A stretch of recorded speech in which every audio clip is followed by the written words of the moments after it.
हाल ही में जारी की गई हिंडनबर्ग की रिपोर्ट पर भाजपा ने सवाल उठाए। सोमवार को भाजपा सांसद रविशंकर प्रसाद ने कहा कि ये भारत के लोगों की ओर से ठुकराए जाने के बाद कांग्रेस, उसके सहयोगी और टूलकिट गैंग की देश में आर्थिक अराजकता और अस्थिरता लाने की साजिश है। हिंडनबर्ग रिपोर्ट शनिवार को जारी हुई तो रविवार को हंगामा हुआ। इसके बाद सोमवार को पूंजी बाजार अस्थिर हो गया। भारत शेयर्स के मामले में सुरक्षित स्थित और आशावादी बाजार है। इस बाजार की निगरानी करना सेबी की कानूनी जिम्मेदारी है। उन्होंने कहा कि जुलाई में सुप्रीम कोर्ट की निगरानी में हुई जांच के बाद जब सेबी ने हिंडनबर्ग को नोटिस जारी किया तो उसने अपना जवाब नहीं दिया, बल्कि बेबुनियाद हमला किया। उन्होंने सवाल उठाया कि आखिर हिंडनबर्ग में किसका निवेश है। एक सज्जन जॉर्ज सोरोस, जो नियमित रूप से भारत के खिलाफ प्रोपेगेंडा चलाते हैं, वे उसके मुख्य निवेशक हैं। नरेंद्र मोदी के खिलाफ नफरत फैलाते हुए कांग्रेस भारत के खिलाफ नफरत पैदा कर रही है। अगर भारत का शेयर बाजार परेशान हो जाता है तो छोटे निवेशक परेशान होंगे, मगर कांग्रेस को इससे कोई सरोकार नहीं। मित्रों, हम उम्मीद करते थे कि तीसरी बार सत्ता से बेदखल होने के बाद कांग्रेस पार्टी, उनके सहयोगी गठबंधन के लोग और उनको प्रमोट करने वाले टूल किट के लोग थोड़ा संयम और शांति रखेंगे। लेकिन नरेंद्र मोदी जी के खिलाफ इतना दिल में घृणा है कि तीसरी बार प्रधानमंत्री कैसे बन गए, और बन तो गए तो इनको बेदखल करने की पूरी कोशिश करो। और पीड़ा की बात यह है, हारने के बाद अब वो भारत को आर्थिक रूप से अस्थिर करने के षड्यंत्र में जुटे हुए हैं। On behalf of the National Forum of the BJP, we would like to say with full sense of responsibility that after being rebuffed by the people of India,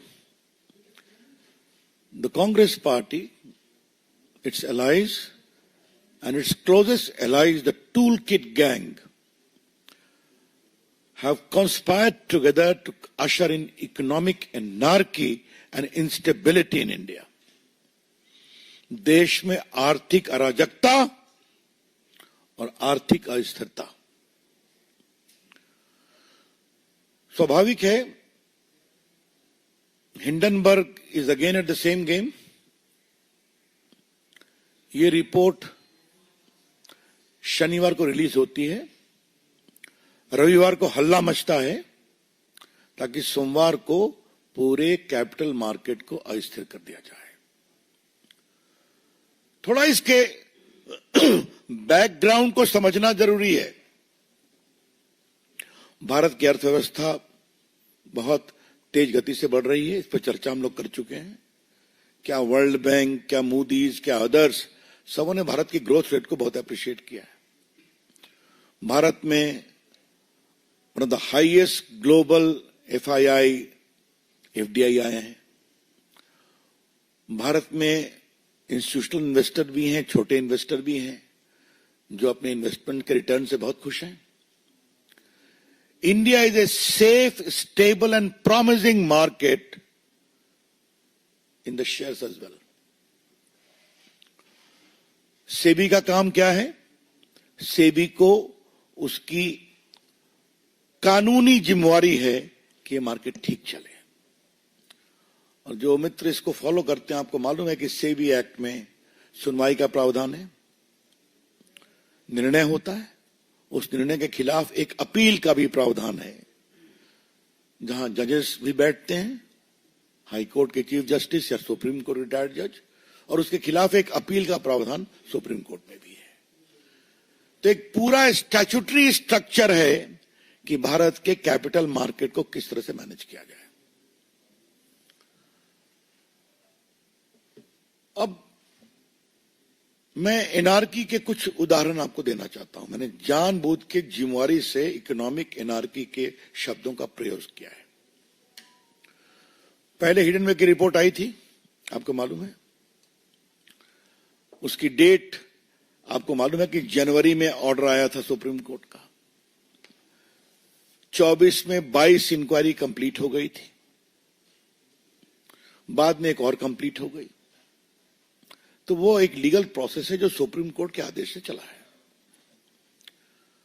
अच्छा होता जो राजीव गांधी और कांग्रेस के लोग जेपीसी की बात करते हैं, बड़े वकीलों की फौज है उनके साथ, तो पेश हो जाते उसी में, इंटरवेन करते उसमें, कुछ नहीं किया।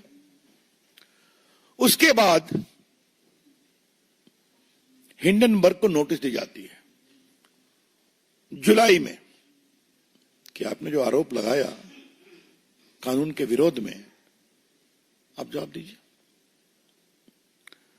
हिंडनबर्ग ने वो रिपोर्ट बकायदे वो नोटिस अपने वेबसाइट पर भी दी है, जिसमें उनको नोटिस क्यों भेजी गई है वो भी कारण है। उसका जवाब देने की बजाय अब ये फ्रंट खोला गया है। मैं फिर रिपोर्ट कर रहा हूं कि जब हिंडनबर्ग के खिलाफ बकायदे सेबी ने एक नोटिस किया जुलाई में, अपनी पूरी इंक्वायरी कंप्लीट करने के बाद, जो सुप्रीम कोर्ट के जुरिडिक्शन में हुई थी, उनके आदेश के कारण हुई थी, तब अपने बचाव के पक्ष में कोई जवाब दिए बिना उन्होंने अटैक किया है, बेसलेस अटैक, जिसका जवाब एक ग्रुप ने दिया है, हमें कुछ नहीं कहना है। जिसका जवाब सेबी के चेयरपर्सन ने दिया, उनके परिवार ने दिया, हमें कुछ नहीं कहना है। जिसका जवाब सेबी ने भी दिया है। लेकिन कुछ बातें आज हम उठाना चाहते हैं। हिंडनबर्ग में किसका इन्वेस्टमेंट है आपको मालूम है? जॉर्ज सोरोस का। यह महाशय कौन है जो भारत के खिलाफ नियमित प्रोपेगेंडा चलाते हैं? इंडिया डेमोक्रेसी नहीं है, इंडिया सेफ नहीं है, वगैरह वगैरह। और इस हद तक है कि मोदी के पूरे सत्ता को बदलना चाहिए, आह्वान किया था जनता से। ये वहां मेन इन्वेस्टर है। लेकिन सवाल पूछना कांग्रेस पार्टी से, क्या चाहते हैं आप? चाहते क्या है आप? देश मोदी के से नफरत करते हुए कांग्रेस पार्टी आज हिंदुस्तान से नफरत करने लगी है।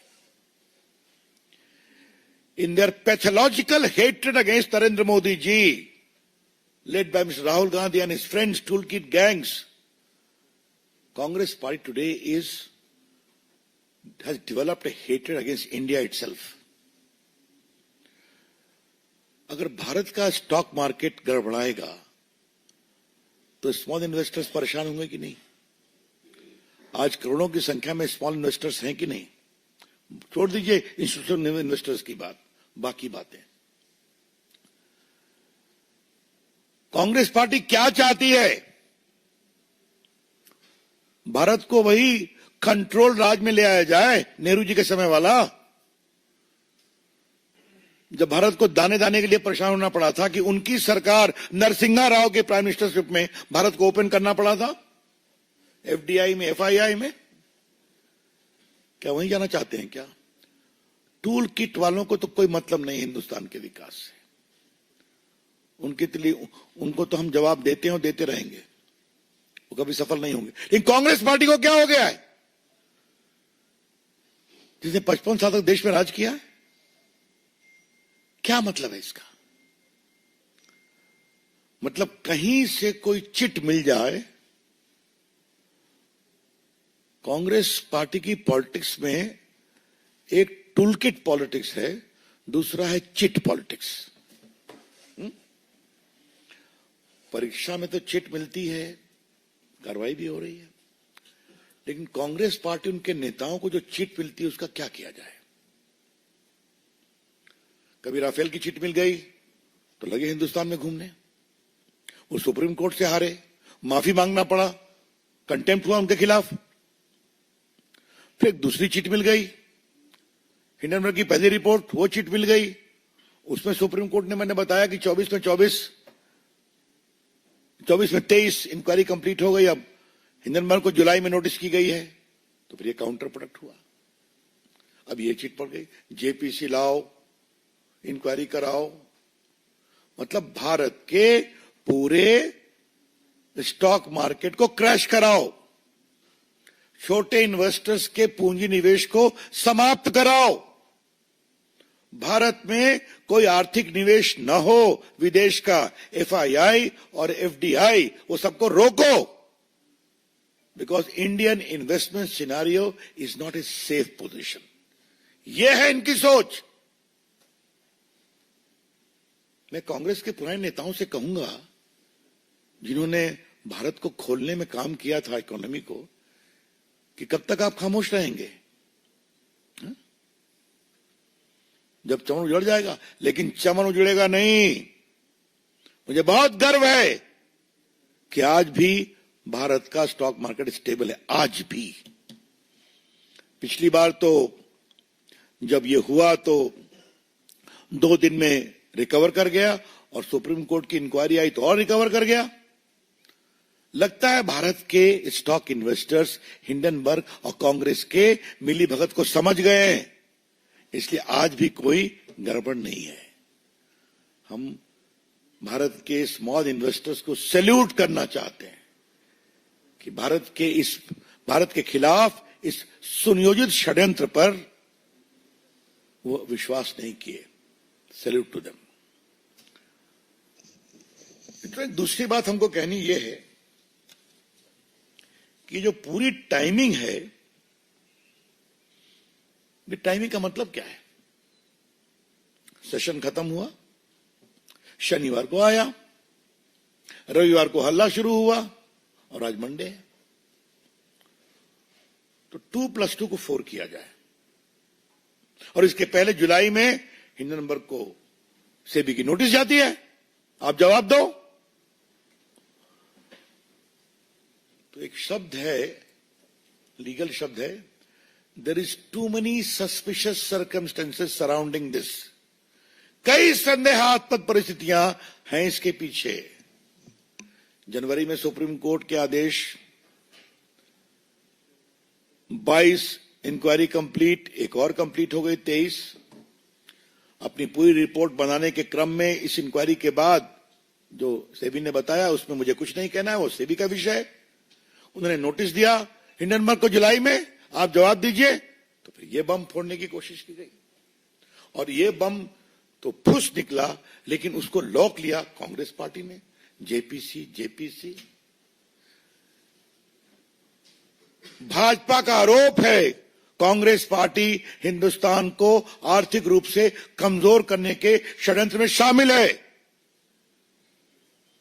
BJP wants to say with full sense of responsibility that the present leadership of Congress Party is involved in creating economic anarchy in India based upon these fictitious reports। Congress party के जो 2-3-4 प्रदेश बचे हैं, मैं उनके मुख्यमंत्रियों को कहूंगा कि आपके यहां विदेशी पूंजी निवेश नहीं हो क्या? नहीं है क्या? जिस ग्रुप को लेकर के रोज वो माला जपते हैं, उस ग्रुप के काफी पूंजी निवेश तो उन प्रदेशों में भी हो रहे हैं। तो क्या मामला है? क्यों है ये? मित्रों, भारतीय जनता पार्टी कांग्रेस के इस पूरे षड्यंत्र को देश में बेनकाब करेगी, पूरे देश को बताएगी किस प्रकार से सुनियोजित षड्यंत्र के तहत कांग्रेस पार्टी, इंडिया गठबंधन और हिंडनबर्ग ये साथ मिलकर काम कर रहे हैं। इसीलिए फिर रिपीट करूंगा, जुलाई में नोटिस, सुप्रीम कोर्ट के निर्देश पे इंक्वायरी कंप्लीट, अब आप जवाब दो, फिर ये आ गए मैदान में। और याद करिए, सुप्रीम कोर्ट के सामने लंबे हियरिंग में एक बार भी कांग्रेस पार्टी या टूल किट के लोग इन्वॉल्व नहीं हुए। क्या हमें यह कहना है? और याद करिए, एक बार राहुल गांधी ने कहा मेरा भी फोन कौन सा था संजय, जो पेगासिस, थैंक यू पेगासिस। अब सुप्रीम कोर्ट इंक्वायरी चली तो हमें लगा राहुल गांधी कम से कम अपना फोन तो दे देंगे कि उनकी फोन की भी जांच हो जाती। नहीं दिया। अब क्यों नहीं दिया? उस फोन में क्या था, क्या निकलता, कैसे निकलता, छोड़ दीजिए। तो आप खाली आरोप लगाएंगे और भाग जाएंगे, और इंक्वायरी आएगी तो उसमें जाएंगे नहीं। ये टोटल है। तो मित्रों, हम देश को आश्वस्त करना चाहते हैं कि भारत नरेंद्र मोदी की अगुवाई में तीसरी इकोनॉमी को बनना है तो बनेगा। मनमोहन सिंह की सरकार ने फ्रेजाइल इकोनॉमी छोड़ा था, 11th या 12th पर थे, 5वीं पर ले आए। भारत में पूंजी निवेश होता था। मैं आज आपको बताऊं, 2012-13 में मैं न्यूयॉर्क में गया था एक एड्रेस करने के लिए, तो पूंजी निवेशक मुझसे मिलने आए। मैं बीजेपी का उसमें मुख्य प्रवक्ता था। क्या हम लोग भारत से अपनी संपत्ति वापस लगा लें क्या? मुझे कहा कि प्लीज हैव पेशेंस। तो ये करना चाहते हैं ये लोग। तो इसलिए हम, और एक अंत में सवाल पूछना है, और ये सवाल बहुत इंपॉर्टेंट है पूछना। मनमोहन सिंह के 10 साल के शासन में तो खूब स्कैम हुए थे। 2G स्कैम, कोयला स्कैम, कॉमनवेल्थ स्कैम, अंतरिक्ष देवा स्कैम, उसमें पूंजी निवेशक विदेश के थे। Agusta Westland. उस समय ऐसी रिपोर्ट क्यों नहीं आती थी? मैं फिर रिपोर्ट करूंगा। उस 10 साल के शासन में इतना अधिक घोटाले, घपले, स्कैम हुए, जिसमें कई विदेशी इन्वेस्टर्स भी इन्वॉल्व थे, उनका पैसा इन्वॉल्व था। उस समय से रिपोर्ट क्यों नहीं आती थी? यही दिखाता है टूल किट क्या है, कांग्रेस पार्टी का षड्यंत्र क्या है, और भारत को कमजोर करने की मंशा क्या है। इसे हम सफल नहीं होने देंगे, ये हम कहना चाहते हैं। तो एक दूसरा विषय आपके सामने रखना है। ममता जी, आपके राज में, बंगाल में क्या हो रहा है? एक महिला डॉक्टर के साथ बलात्कार किया गया, दरिंदगी की हद कर दी गई।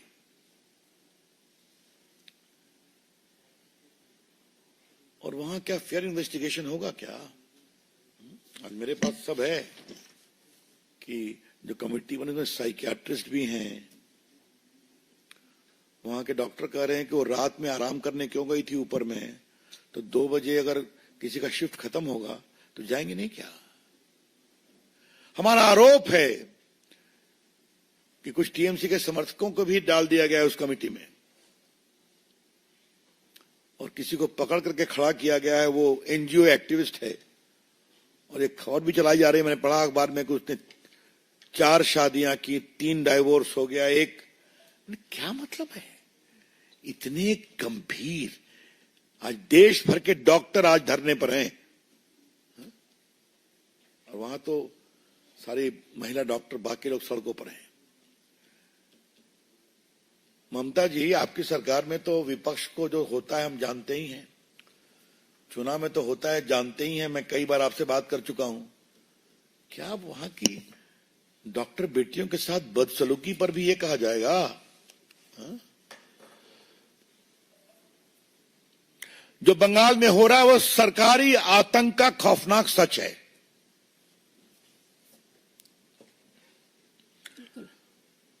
मैं फिर कहूंगा, बंगाल में जो हो रहा है वो सरकारी आतंक का खौफनाक सच है।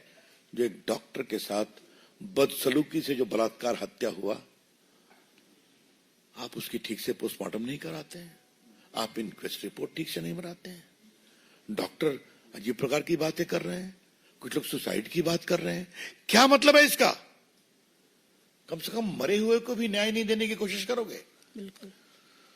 हम डिमांड करते हैं सीबीआई इंक्वायरी, जो वहां की भाजपा ने कहा है। और ममता जी, आप बार बार सीबीआई से भागती हैं, कम से कम एक मरी हुई डॉक्टर की नृशंस हत्या के तो न्याय दे दीजिए। आप कहिए, हमें कोई आपत्ति नहीं है। We condemn this kind of heinous attempt for cover up. दुर्भाग्यपूर्ण है। That's all from my side मित्रों। Open to questions. If I may add, Ravi ji, with your kind permission, and Sanjay ji, all of the BJP, India, Indians, and our financial markets have rejected the toolkit gear of Tukde Tukde gang, which includes the Congress Party, Uncle Soros, Uncle Sam. When I say Uncle Sam, I don't mean America, but you know which uncle I'm talking about. And totally rejects and condemns all the measures that have been taken by this cabal to stop and prevent the economic progress of our country. You see how the stock market has reacted. You see how strong our financial markets are.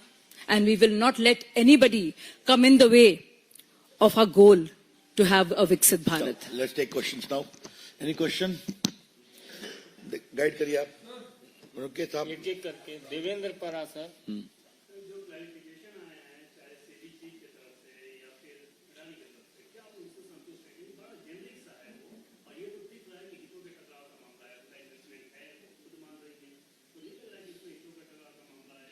देखिए, उनका statement आपने भी पढ़ा है, बहुत अनुभवी पत्रकार हैं देश के, मैंने भी पढ़ा है.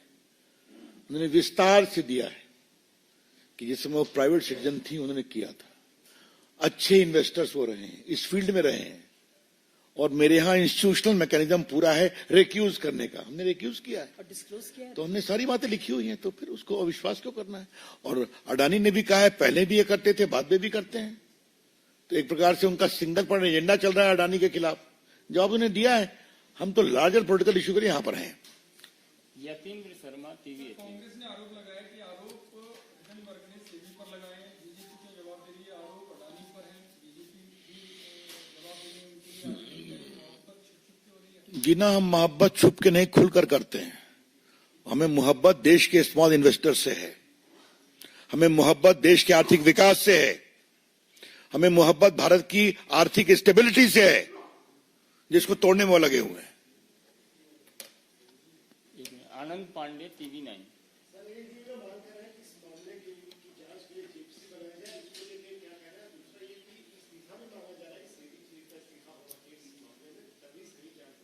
ऐसा है, इस्तीफा तो मांगते ही रहते हैं, जेपीसी मांगते ही रहते हैं.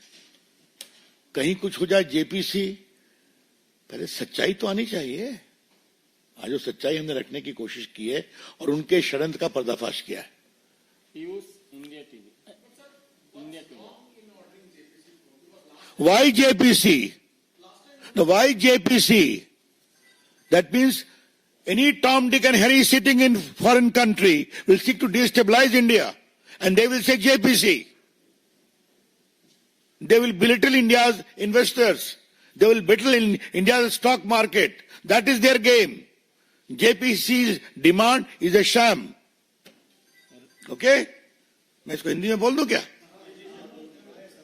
जेपीसी की मांग एक शैम है. जेपीसी कार्रवाई चले, भारत की अर्थव्यवस्था कमजोर पड़े, भारत में पूंजी निवेश ध्वस्त हो, भारत में शेयर बाजार हिले, कमजोर हो, छोटे इन्वेस्टर परेशान हो, ये उनकी मंशा है. तो जेपीसी मांगना अपने आप में एक शैम है, इसलिए सच्चाई को जानना जरूरी है. रविकांत राय टाइम्स नाउ भारत. रवि जी, राहुल गांधी ने सेबी पे, अडानी पे तो बहुत सारे आरोप लगाए, लेकिन राहुल गांधी पर बांग्लादेश के एक पत्रकार सलाउद्दीन ने आरोप लगाया कि बांग्लादेश में जो कुछ भी होने वाला था वो राहुल गांधी को पता था. वो खालिदा जिया के बेटे से लंदन में मुलाकात किए थे. अगर कांग्रेस पार्टी इसका खंडन करती है तो मैं सबूत देने के लिए तैयार हूं. अब ये एक नई बात है, मुझे मालूम करना पड़ेगा. मुझे इस पर, यह बहुत गंभीर मामला है और ये भारत की विदेश नीति से भी संबंधित है. मैं राहुल गांधी की तरह गैर जिम्मेवार नहीं हूं कि विदेश में जाकर भारत के विदेश नीति को कमजोर करता हूं. वो भारत के विपक्ष के नेता हैं, उन पर एक आरोप लगा है, इसको देखना पड़ेगा, फिर टिप्पणी की जाएगी. शैलेंद्र डीडी.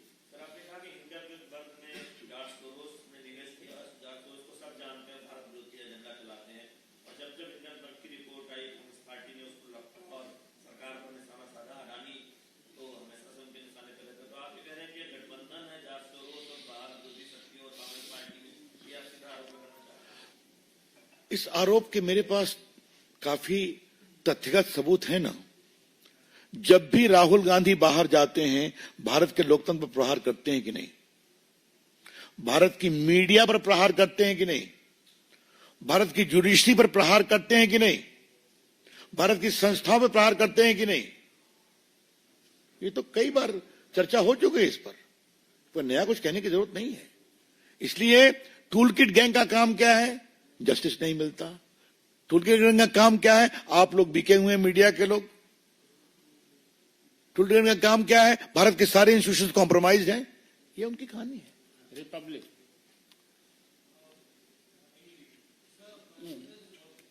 सॉरी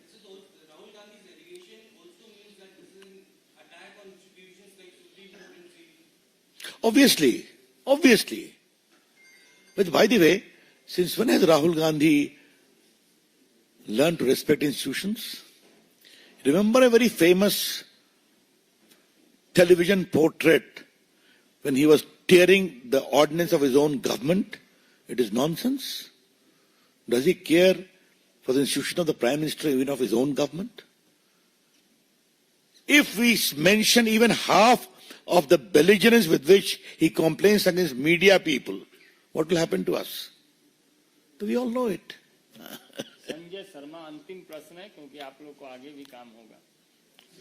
सर मेरा एक सवाल बांग्लादेश पर है। बांग्लादेश के जिस तरीके से हिंदुओं के साथ जो घटनाएं घटी है उस पर सर एक आपको। देखिए, हमारे प्रधानमंत्री जी ने ऑलरेडी शुभकामना के साथ हिंदुओं की सुरक्षा के बारे में कहा था। इससे अधिक और गंभीरता से क्या कहा जाए? वहां हिंदू बड़ी संख्या में हैं, अल्पसंख्यक रहते उनके अधिकार हैं, उनके मंदिर हैं, उनकी पूजा स्थल हैं, तो हम भी चाहते हैं हिंदू सुरक्षित रहें। तो ये प्रधानमंत्री के लेवल से बताया गया है। लेकिन ये सवाल मैं नहीं कहना, आपने सवाल पूछा है तो एक सवाल, संजय जी मैं सवाल एक कर दूं? एकदम वहां हिंदुओं के इस पीड़ा पर हिंदुस्तान में खामोशी क्यों है? जो रोज सवाल पूछते हैं, हाँ, विपक्ष, इंडिया गठबंधन, उनके नेता राहुल गांधी, एक शब्द नहीं कहा उन्होंने। एक शब्द का मतलब एक शब्द नहीं। मोहित भट्ट बस एक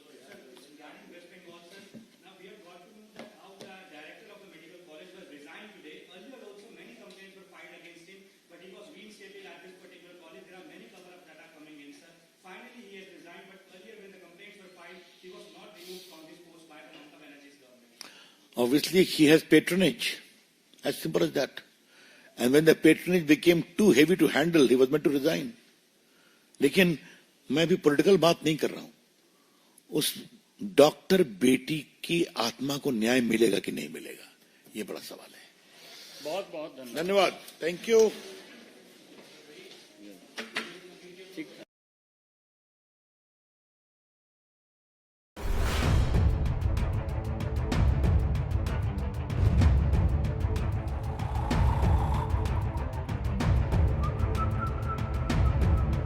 हर बड़ी खबर का असली एड्रेस है खबरनामा। इसलिए हर न्यूज अपडेट के लिए सब्सक्राइब करें और फॉलो करें खबरनामा। और इस वीडियो के लाइक बटन को प्रेस कर इस वीडियो पर कमेंट के जरिए अपनी राय देना ना भूलें।